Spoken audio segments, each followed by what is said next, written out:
If you're getting a cursor error 503, don't worry, because in most cases, this is a temporary issue and there are a few simple fixes you can try right away. In this video, I'll walk you through how to fix cursor error 503 step by step, whether it happens while installing extensions, updating extensions, signing in, or loading AI features. If this tutorial helps, make sure to hit like and subscribe for more helpful software fixes just like this. Let's get into it. First, it's important to understand what this error usually means.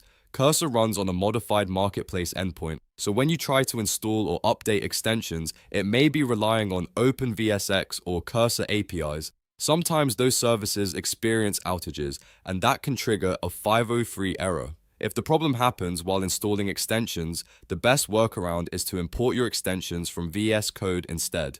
To do that, open the official Microsoft Visual Studio Code app on your computer and install the extensions you need there first. This is a useful workaround because VS Code can often access the marketplace more reliably. Once your extensions are installed in VS Code, open Cursor again, then press Ctrl, Shift, and P on Windows or Command, Shift, and P on Mac to open the command palette.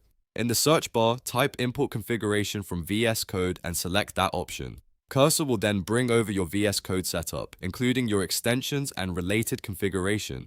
This can help you bypass the 503 error and get back to working normally. Now, if your 503 error appears when signing in or when loading AI features, that usually means Cursor is having a temporary server overload or a routing issue with your session.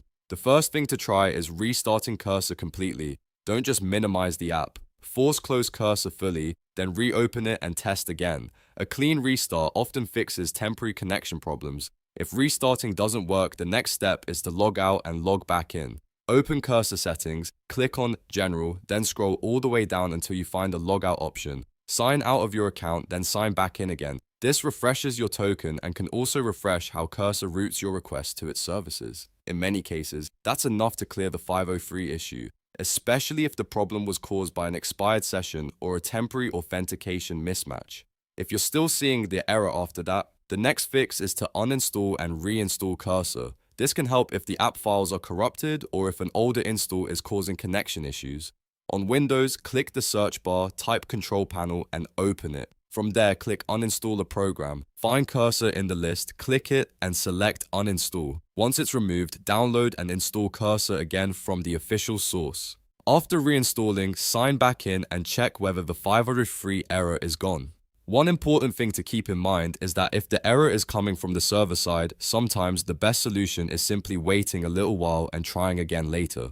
Since 503 usually means the service is temporarily unavailable, it may resolve on its own once the platform is back online. So if one fix doesn't work immediately, move on to the next one and give the service a few minutes if needed. To quickly recap, if Cursor error 503 happens while installing extensions, use the VS Code import workaround. If it happens during login or AI loading, restart Cursor, log out and back in, and if needed, uninstall and reinstall the app. These steps solve the issue for most users and get Cursor working again without too much hassle.